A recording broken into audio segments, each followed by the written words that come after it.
কেমন আছেন সবাই? আশা করি ভালো আছেন। আজকে শুক্রবার 29 নভেম্বর 2024 প্রথম আলো নিয়ে হাজির হয়েছে।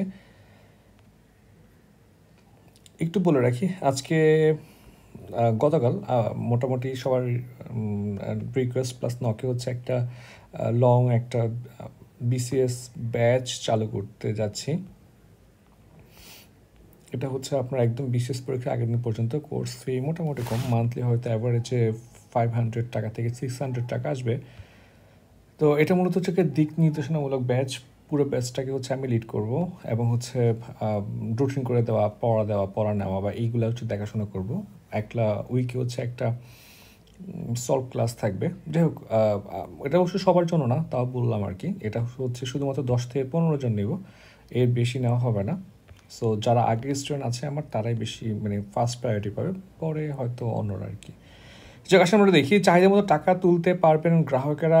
6 ব্যাংক নিয়ে গভর্নর আহসান এইচ মনসুর সাহেব সম্ভবত গত মাসে নাকি এই মাসেই বলেছিলেন যে কোনো ধরনের টাকা ছাপানো হবে না, ফলে ইনফ্লেশন বাড়বে না বা এই টাইপের কিছু স্টেটমেন্ট দিয়েছিল। যদিও হচ্ছে আবার প্রায় 22,000 কোটি টাকা এখন ছাপানো হচ্ছে।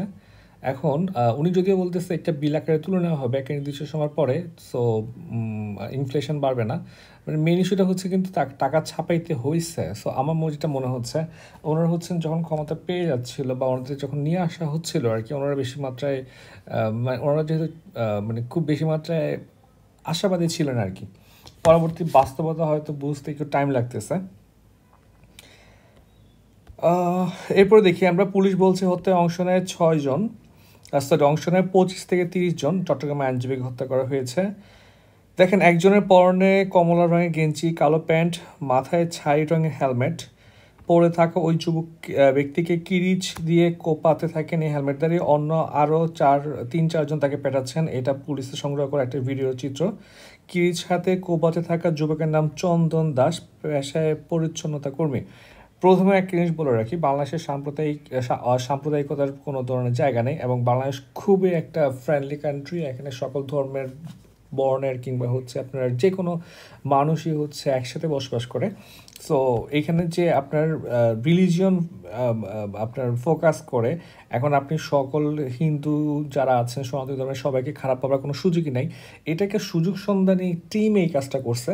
সো এইটা কিন্তু কোনো ধর্মের ব্যক্তি বিশেষের উপরে বর্তায় না। আমাদেরকে অবশ্যই সম্প্রীতি বজায় রাখতে হবে এবং হচ্ছে পুলিশ এখানে তদন্ত করতেছে, এখানে অ্যাকচুয়ালি কালপ্রিট কারা, কোন দলটা, এটা খুঁজে বের করা হচ্ছে। আপনার রাষ্ট্রের উপর এবং পুলিশের উপর বা যে প্রতিষ্ঠানগুলো কাজ করতেছে তাদের উপর ভরসা রাখতে হবে। এবং এই সাম্প্রদায়িকতাকে যারা উস্কে দিচ্ছে, যারা একটা গৃহযুদ্ধের দিকে ঠেলে দেওয়ার চেষ্টা করছে বা একটা দাঙ্গা লাগানোর চেষ্টা করছে, ওইসব চেষ্টাকে রুখে দেওয়া লাগবে এবং সবাই সবার যত্ন নেবেন। এখানে রিলিজিয়নটা হচ্ছে একান্ত ব্যক্তিগত ব্যাপার, সবাই বাসায় যে যার ধর্ম পালন করবে, বাট সমাজের মধ্যে একটা সম্প্রীতি লাগবে। সো শুরুতেই হচ্ছে কোনো একটা রিলিজিয়নকে অবশ্যই আমরা ইরেসপেক্ট করবো না এবং থ্রেট মনে করবো না, এবং আমরা চেষ্টা করবো না যে আমাদের বিহেভিয়ারের কারণে হচ্ছে আমাদের রিলিজিয়নটা কারোর জন্য থ্রেট হয় বা কারো রিলিজিয়ন আমার জন্য থ্রেট হবে সেটা যাতে আমরা হতে না দিই আর কি। ঝুঁকিপূর্ণ বাহনে স্কুলে যে শিশুরা নেই, স্কুল বাস। এরপরে দেখি আমরা, শাশুড়ি দেওয়া ল্যাপটপে সফল ফ্রিল্যান্সার পপি। এটা পরে খুবই ভালো লাগছে। দেখেন, আপনি সফল হবেন কি হবেন না সেটা নির্ভর করছে আপনার প্রচেষ্টার উপরে, আপনার টাইমের উপরে, আপনার কনসেন্ট্রেশনের উপরে বা আপনার গোলের উপরে। হ্যাঁ, হয়তো আপনি বিশেষ কারো হতে পারবেন না, হয়তো আপনি ব্যাংকের হতে পারবেন না, কিন্তু সেটা তো সফলতা না। সফলতা হচ্ছে আপনি যদি ফাইন্যান্সিয়ালি চান যে আমি একটা জায়গায় রিচ করতে যাচ্ছি, আপনি যে কোনো জায়গা থেকে যে কোনোভাবে আপনি রিচ করতে পারবেন। সো একটা জায়গাতে ফিক্সড হয়ে হার্ট ব্রোকেন না হয়ে আপনাকে পরিশ্রম করে যাওয়া লাগবে, যখন যেটা আসবে সেটাকে কাজে লাগায় আপনাকে সফল হওয়া লাগবে। আবু সাইদের পরিবারকে ডক্টর মোহাম্মদ ইউনূস বলেছেন, আমাকে রংপুরের একজন উপদেষ্টা বিবেচনা করুন। এখন ওনাকে আমি ঠিক জানি এটা কোন পার্সপেক্টিভ থেকে বলছে, আমি যেটা মনে হচ্ছে আর কি, উপদেষ্টা তো আসলে রংপুরের না, উপদেষ্টা হয়তো উনি সারা দেশেরই। তবে উত্তরবঙ্গ থেকে আমরা কিছু উপদেষ্টা বা একজন হইলেও উপদেষ্টা আমরা নিতে পারতাম। আমাদের আপনি জানেন যে প্রথম আলোতে একটা নিউজ হয়েছিল বাংলাদেশে আপনার ডেমোগ্রাফিক যে একটা বৈষম্য বিরাজমান সেটা নিয়ে, আমরা উত্তরবঙ্গকে যাতে আরও বেশি করে ডেভেলপ করতে পারি, বৈষম্য নিরসন করতে পারি, সেখানে আমাদের নজর দিতে হবে। দেখেন, বাংলাদেশের পররাষ্ট্র প্রতিমন্ত্রী, ভারতের পররাষ্ট্র প্রতিমন্ত্রী বলেছেন বাংলাদেশের সংখ্যালঘুদের রক্ষা করার প্রাথমিক দায়িত্ব সরকারের। এই কোশ্চেনটা একটু দেখেন, আমার খুব ইন্টারেস্টিং লাগছে। বাংলাদেশের হিন্দু সম্প্রদায়ের মানবাধিকার লঙ্ঘন নিয়ে প্রশ্ন করেন সংসদ সদস্যরা। কিছু প্রশ্ন ছিল এমন যে, বাংলাদেশে হিন্দুদের মন্দির এবং দেবতার পবিত্র নষ্ট ও ক্ষয়ক্ষতির ঘটনা বেড়েছে কিনা এবং ভারত সরকার বাংলাদেশের অন্তর্বর্তী সরকারের কাছে বিষয়টি তুলে ধরেছে কিনা এবং এই বিষয়ে জানতে চেয়েছে কিনা। প্রথমত হচ্ছে বাংলাদেশে হচ্ছে যে ঘটনাগুলো ঘটে এগুলো আসলে পুরোপুরি একটা বিচ্ছিন্ন ঘটনা, বা যদি বেড়েও থাকে এটা হচ্ছে আপনার এটা সরকারের নিয়ন্ত্রণে আছে, কিংবা হচ্ছে মানে এটা আসলে ম্যাস লেভেলে পৌঁছাবে না, কারণ বাংলাদেশ খুবই ডিসেন্ট কান্ট্রি এসব ব্যাপারে। সো ইন্ডিয়াতে যে ইস্যুটা হয় আপনারা একটু লাস্ট পেজে দেখবেন আজকে ইন্ডিয়া। আজকে আমি জাস্ট লাস্ট পেজে চলে যাই, তাহলে হচ্ছে ডিসকাশনের সুবিধা হবে। লাস্ট পেজে আসছে মনে হয় এটা।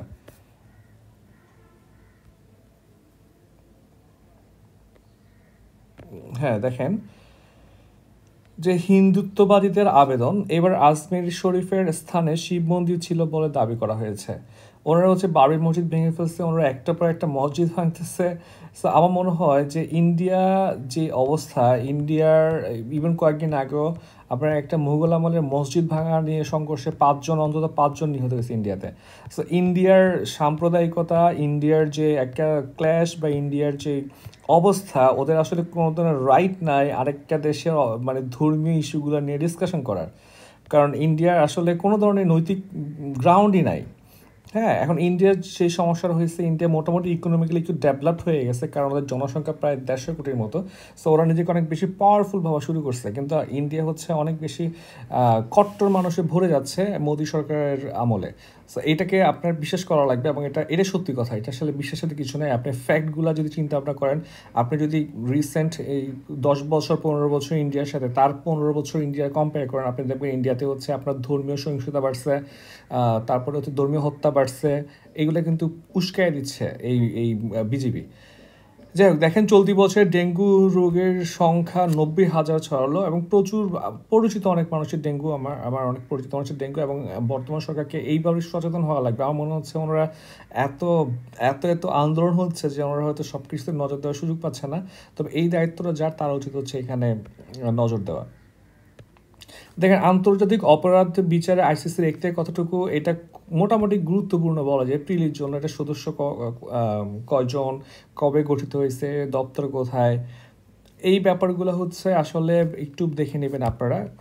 এখানে জাস্ট আমি একটু বলে রাখি, অনুচ্ছেদ 5 অনুযায়ী আইসিসি 4 ধরনের অপরাধের বিচার করতে পারে। একটা হচ্ছে জেনোসাইড, মানবতা বিরোধী অপরাধ, যুদ্ধাপরাধ এবং আগ্রাসন অপরাধ।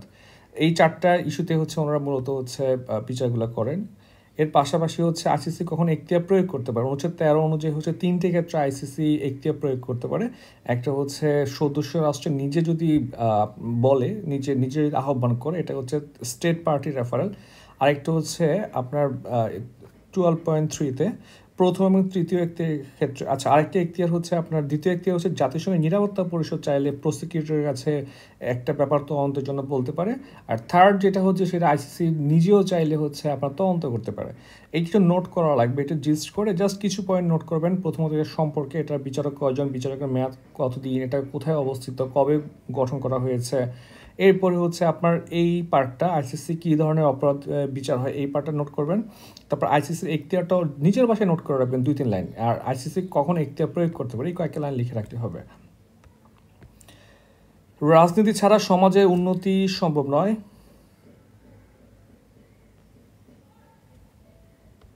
যুদ্ধবিরতি চুক্তির পরের দিনই লেবাননে ইসরায়েলে হামলা হয়েছে।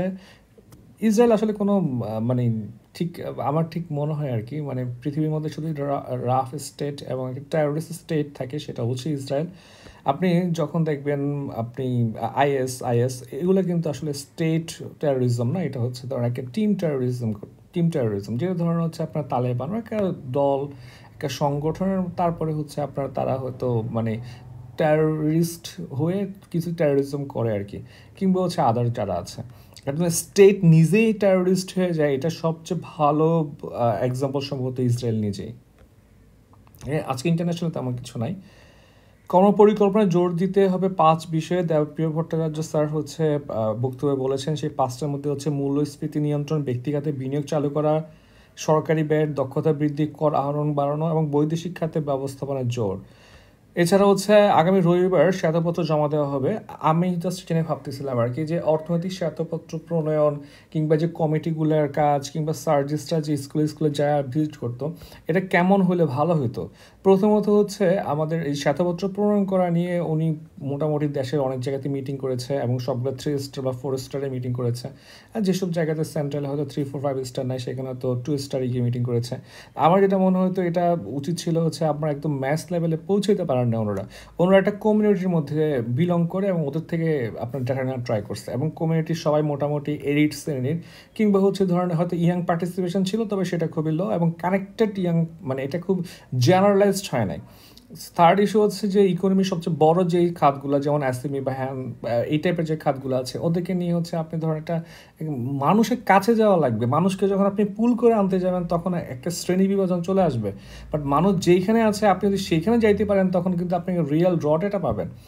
এবং আমার মনে হচ্ছে যে ধরুন এই যে শ্বেতপত্র আপনার প্রস্তুত করা হচ্ছে এটাতে কয় টাকা খরচ হয়েছে, কোথায় কোথায় মিটিং করেছে, একটা বিস্তারিত তথ্য দেওয়া দরকার। আমরা বিভিন্ন সময় দেখি না এই সরকারের আমলে 1 কিলোমিটার রাস্তা বানাতে এশিয়ার সবচেয়ে বেশি খরচ হয়েছে। তো আমরাও দেখছি শ্বেতপত্র গঠনে হচ্ছে এই সরকার কত খরচ করছে। তো এই ব্যাপারগুলো হচ্ছে আমি বারবারই একটা কথা বলতেছি, দেখেন আমরা গত 15-16 বছরে যথেষ্ট পরিমাণ ঝামেলায় ফেস করেছি কিংবা হচ্ছে প্রচুর খরচ করেছে।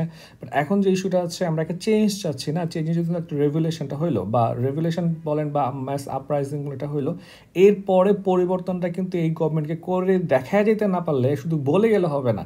যেমন শ্বেতপত্র বলেন বা যে কমিটিগুলো আছে কীভাবে ফর্ম করা হচ্ছে, কীভাবে তারা কাজ করতেছে, কত টাকা খরচ হচ্ছে এবং আমাদের উপদেষ্টা যারা আছেন তাদের মান্থলি হচ্ছে তারা কি পরিমাণ সুবিধা পাচ্ছেন বা তাদের আগের মানে সম্পদের বিবরণী এখন একবার এবং হচ্ছে চলে যাওয়ার সময় আরেকবার, এগুলো দেওয়া তো উচিত, ঠিক না? এবং আসিফ নজরুল স্যার হচ্ছে বলছে দিবে 1 মাসের মধ্যে, তারপর থেকেও দিল না। এই ব্যাপারগুলো কিন্তু গুরুত্বপূর্ণ এবং মানুষ খুশি হবে। সবচেয়ে বড় কথা হচ্ছে মানুষ বুঝতে পারবে যে ওনারা কাজ করতেছে, ওনারা একদম চেঞ্জ চায়। কিন্তু আপনি শুধু মুখে চেঞ্জ চেঞ্জ বললে হবে না কিন্তু, কারণ মানুষ হচ্ছে কোশ্চেন করে ফেলতে পারে, তখন আরও বিব্রতকর অবস্থা চলে যেতে পারেন আর কি। যাক, দেখেন গত বৃহস্পতিবার অর্থনৈতিক সম্পর্ক বিভাগ ইআরডি জুলাই অক্টোবর মাসে বিদেশি ঋণের হালনাগাদ প্রতিবেদন প্রকাশ করে। এতে দেখা যায় প্রথম 4 মাসে প্রতি মাসে ঋণ ছাড়ের চেয়ে পরিশোধ হয়েছে বেশি। এই চিত্র বিদেশি ঋণ ব্যবস্থাপনার চাপ বাড়াচ্ছে, কারণ কম অর্থে এসেছে আর বেশি অর্থ শোধ হচ্ছে এবং আমরা কিন্তু যথেষ্ট পরিমাণ লোন নিচ্ছি। আমি একটা কথা একদম শুরু থেকে বলে আসতেছি, আমাদের সমস্যাটা হচ্ছে আমরা পূজা দেওয়া শুরু করে ফেল। দেখেন আপনি কোনো গভর্নমেন্টকে পূজা দিবেন না ভাই, আপনাকে যে কাজটা করা উচিত সেটা হচ্ছে প্রতি গভর্নমেন্টটাকে হচ্ছে আপনি কোশ্চেন করা লাগবে, যাতে হচ্ছে গভর্নমেন্ট আপনার মানে আপনার পর ছড়ি কুড়ানোর সুযোগ না পায় আর কি। মানে আপনি প্রতিটা গভর্নমেন্টকে সাপোর্ট করে যাবেন কিন্তু কোশ্চেনও করবেন সে আপনার জন্য কাজ করতেছে কিনা। আমাদের সমস্যা হচ্ছে আমরা যে গভর্নমেন্টকে পছন্দ করি তাদেরকে জান দিয়ে ফেলি, তাদেরকে কোনো কোশ্চেনই করি না। এটা একটা বড় সমস্যা আর কি। যাক, এই পেজগুলোতে কিছু নেই, এরপরে আমরা দেখি এখানেও কিছু নেই, মোটামুটি শেষ বলা যায় আর কি। দেখেন তুমি আর আমি যাই ক্রমে সরাসরি, কারণ অনেক সুন্দর। মুনির চৌধুরীর একটা আর্টিকেল আসছে, এগুলো পড়ে নেবেন, সরাসরি পরীক্ষার জন্য ইম্পর্টেন্ট না, আমি সেভ করে যাচ্ছি। 47তম বিসিএস, দেখেন আমার সাবজেক্টটা একদমই পছন্দ হয় নাই। আমরা আসলে এই পরিবর্তিত সময়ে একটা স্মার্ট এবং হচ্ছে একটা একটা স্ট্রাকচার্ড এবং হচ্ছে সংস্কারকৃত একটা সার্কুলার চাচ্ছিলাম, যেখানে ভাইবার মার্কস কম থাকবে, যেখানে সেশন অ্যাপ্লাই ফি কম থাকবে, যেখানে লেখা থাকবে যে এই নিয়োগ কত বছরের মধ্যে হবে, 1 বছর বা 2 বছর। ঘুরে ফিরে হচ্ছে কোনো চেঞ্জই আসে না। তার উপর হচ্ছে আল্লাহ মাহবুব জানে যে এখানে নন ক্যাডার থাকতেছে না কেন। প্রতিটা বিসিএসই এখন নন ক্যাডার নাই, দেখেন 201টা মতো নন ক্যাডার, তার মধ্যে 9 গ্রেডের মাত্র 41টা। আগে যে নন ক্যাডার থাকতো 1500 থেকে 2000, ওই পোস্টগুলো কোথায়? বিসিএসে নিয়োগ হচ্ছে না, আলাদা সার্কুলার দিচ্ছে না, তো হচ্ছেটা কি? মানে এই ম্যাজিকটাই বুঝতেছে না যে এটা কি নিয়োগ হচ্ছে চুপিসারে না কি হচ্ছে। নন ক্যাডার নিয়ে এত এত মানে এত মানে লুকোচুরি কেন? এটা খুবই মানে অদ্ভুত লাগে আমার। যাই হোক, দেখেন শেষ পেজে হচ্ছে এটা বলেই ফেললাম। আর হচ্ছে আবারও বোতলজাত সয়াবিন তেলের সংকট বাজারে। আমাদের দেখতে হবে এই সংকটটা কি আসলে ইকোনমিক্যাল সংকট নাকি হচ্ছে একটা সিন্ডিকেটের ব্যাপার। এবং এই সরকার যদি আবার ডিমের মতো করে হচ্ছে এই পণ্যের জন্য সিন্ডিকেট সামাল দিতে ব্যর্থ হয়, তাহলে কিন্তু সরকারের ক্রেডিবিলিটি নিয়ে একটা কোশ্চেন উঠতেই পারে আর কি। এই হচ্ছে আজকে